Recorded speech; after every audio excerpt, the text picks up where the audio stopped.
Camping in the great outdoors often promises adventure and relaxation, offering a peaceful retreat from daily life.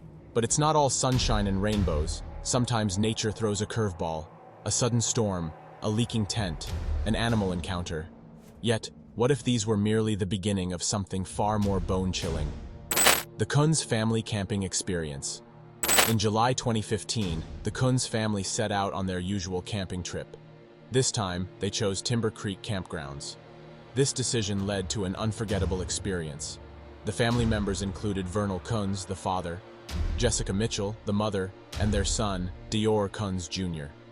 Joining them were Jessica's grandfather, Bob Walton, and Isaac Reinwand, a mysterious individual whose character seemed quite ambiguous. On July 9, 2015, the Kunz family packed up and set out for Timber Creek campgrounds.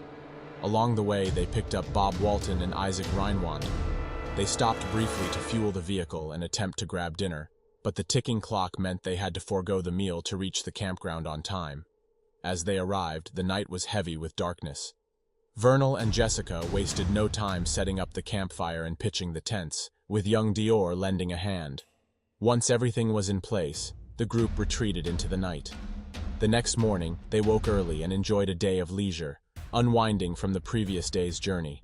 Jessica asked her grandfather Walton to watch over Dior while she and Vernal took a walk around the campground. It was a decision she would regret deeply to this day.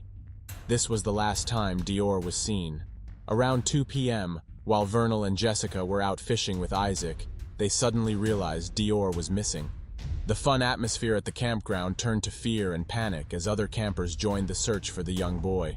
Vernal quickly called 911 after searching for about 20 minutes with no sign of his son. Jessica made her call at 2:26 p.m., and the sheriff's office received the report at 2:28 p.m. However, no one from the station arrived until 3:45 p.m. By then, the search and rescue team had already started their effort, scouring the area for clues. For hours, they combed through the surroundings, hoping to find any sign of Dior.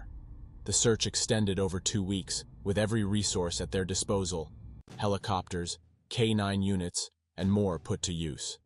Despite their exhaustive efforts, no leads or clues emerged about Dior's whereabouts.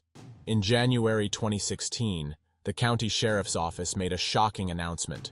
Vernal Kunz and Jessica Mitchell were now suspects in their son's disappearance. This surprising turn was due to inconsistencies in their statement. Private investigator Philip Klein, hired by the family to assist in finding Dior, revealed a troubling detail. Both Vernal and Jessica had undergone several polygraph tests, with troubling results. Vernal failed 5 tests, while Jessica failed 4. These repeated failures cast serious doubt on their accounts of what happened during the camping trip, deepening the mystery and suspicion surrounding their statements. Several assumptions were made about what really happened to little Dior. Klein later voiced his suspicion that Dior might have been a victim of ill intentions. He even said Jessica refused to speak about important details regarding Dior's whereabouts, opting to remain silent, leading to further suspicion. It was also discovered that in 2016, the couple was facing eviction due to unpaid rent. Among the belongings they left behind, many seemed connected to their missing child, including Dior's camouflage jacket, which he was said to be wearing when he disappeared. Despite these troubling revelations, no arrests were made, and the mystery of Dior's disappearance remains unresolved. In 2016, Vernal Kunz and Jessica Mitchell went their separate ways. Both continued to deny any involvement in their son's disappearance, maintaining their innocence. The disappearance of Laura Vogel. Laura Vogel, an outdoor enthusiast and seasoned camper, vanished without a trace on February 21, 2010, while camping alone near the Pawela area, just outside of Maui. Having recently moved to the island, Laura was already well known for her love of surfing, camping, and hiking. Her last known plan was to spend a peaceful night under the stars by the Pawela Lighthouse. When Laura failed to show up for work the next morning, her colleagues immediately grew concerned. It was entirely out of character for Laura, known for her punctuality and reliability. Alarmed by her unexplained absence, the office reached out to her family, who, after waiting the required 24 hours, filed a missing persons report. Concerned for her safety, Laura's friends quickly organized a search party. Their efforts led them to the discovery. her van, abandoned in a grassy area off the main road. The passenger door was open, the keys still in the ignition. Strangely, her laptop remained untouched on the back seat, but her cell phone was missing. The van was parked near a transient camp, a place where homeless people often gathered. This unsettling detail only fueled their fears that something had gone terribly wrong. The Maui police swiftly launched an investigation, scouring the area with meticulous care, combing through every possible hiding spot. Yet, there were no signs of Laura. No clues, no trace, as if she had simply vanished into thin air. Interviews with everyone in the vicinity yielded nothing. No one had seen her that night, leaving an eerie silence in the wake of her disappearance. Days after the van was found, a search party made a grim discovery. Laura's phone, shattered into pieces and scattered nearby. Investigators combed through the device's call logs, finding only 2 recent contacts. One was a friend and the other was an unknown number she'd never called before. This number traced back to a transient man living in the area. When questioned, the man denied any involvement in Laura's disappearance and claimed he didn't know her. Despite undergoing multiple polygraph tests, the results remained inconclusive, keeping him in the spotlight but without solid evidence to hold him. He was labeled a person of interest rather than a suspect. The discovery left Laura's family both terrified and bewildered. The uncertainty gnawed at them as they wrestled with the horrifying question of what could have happened to her. To this day, Laura's whereabouts are not known, but her family believes her disappearance is a result of foul play, questioning how thorough the investigation actually was. The disappearance of Dennis Martins. On June 14, 1969, the Martin family, William Martin, his wife, and their 2 sons, Dennis and his brother, escaped the hustle and bustle of city life by heading to the Great Smoky Mountains National Park. They arrived at Spence Field, a serene spot where hiking and simple games offered the perfect break from the complexities of everyday life. As the sun dipped low on that warm August evening, 2 boys approached Dennis and his brother, inviting them to join a game of hide-and-seek. The children, eager for adventure, were quickly swept up in the excitement of the game. Little did they know, what began as innocent fun would soon take a turn for the worse, marking the beginning of a mystery that still haunts the mountains to this day. William Martin kept a watchful eye on the children as they huddled together. Their faces were alight with mischief, and within seconds, they vanished into the woods, eager to outsmart the adults. Dennis, the youngest, chose a hiding spot while the older boys began their search. His bright red shirt made him an easy target, and they quickly spotted him. But just as they turned to look at something that caught their attention, Dennis seemed to vanish into thin air.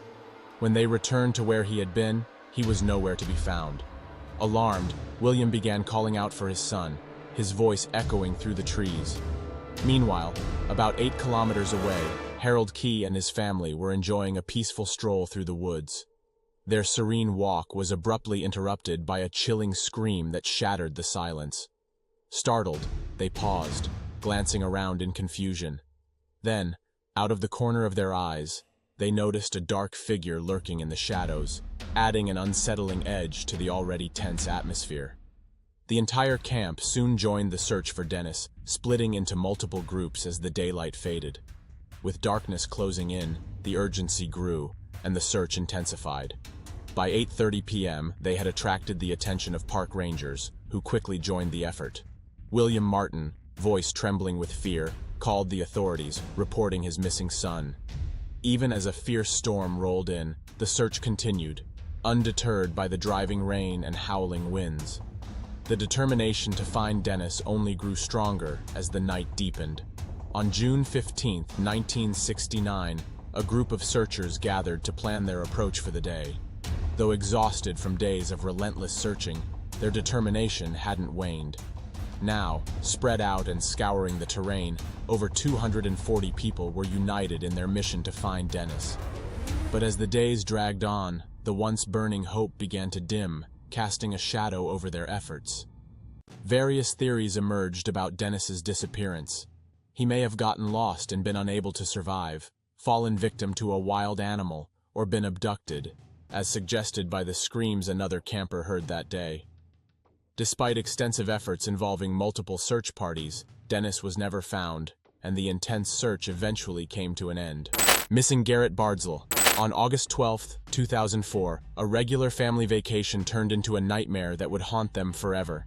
12-year-old Garrett Bardsley went fishing with his father and then decided to return alone to their campsite to change his damp clothes. Familiar with the trail, his father allowed him to go alone. Despite their campsite being close to the lake, Garrett never made it back. Growing worried, his father checked the camp, only to find Garrett missing.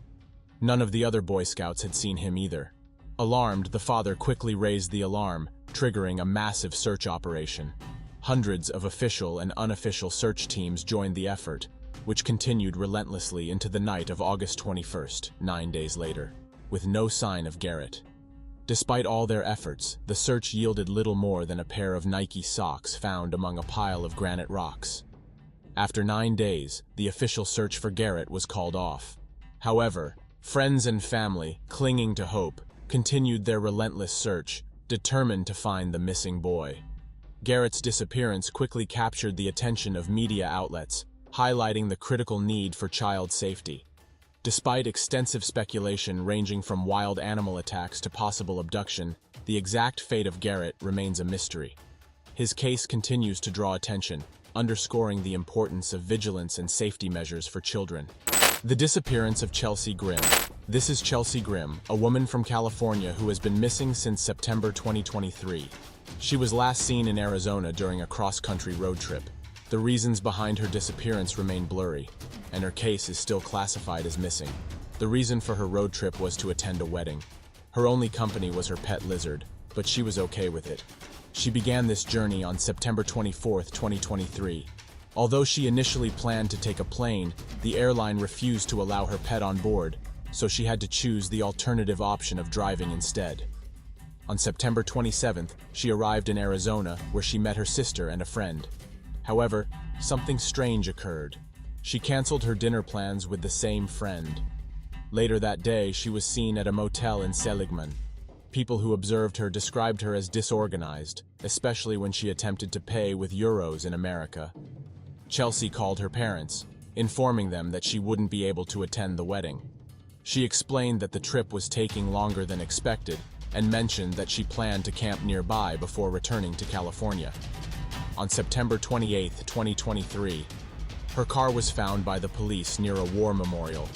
Chelsea told the officer that she had become emotional after taking a picture of the memorial and didn't want to drive while crying. On September 30th, Chelsea was seen camping in her car near Ash Fork, Arizona, by a woodcutter. She appeared to be fine and didn't seem to need any help. However, on October 3rd, hunters discovered her abandoned car on a Forest Service road. Notably, the vehicle had 2 flat tires. When her parents filed a missing persons report the next day, they found that all essentials and her pet bearded dragon were missing, leaving behind only some clothes and unimportant items. The car was locked and showed no signs of struggle. Since her disappearance, there has been no activity on her social media or bank accounts, and no evidence of foul play was found. The case has been at a standstill, with every lead proving fruitless. Theories abound, with some suggesting she might have been mentally unstable, while others speculate that outlaws deflated her tires to rob or kidnap her. Chelsea remains missing, with no new leads emerging. The wilderness holds both beauty and danger, a place where adventure can quickly turn into a mystery. The stories of those who vanished remind us that even in the most familiar settings, the unknown can still take us by surprise. As we explore the great outdoors, let these tales serve as a sobering reminder to stay vigilant, cherish our loved ones, and respect the power of nature. If you found this video compelling, don't forget to like, share, and subscribe for more content. And let us know in the comments, what precautions do you take when venturing into the wild?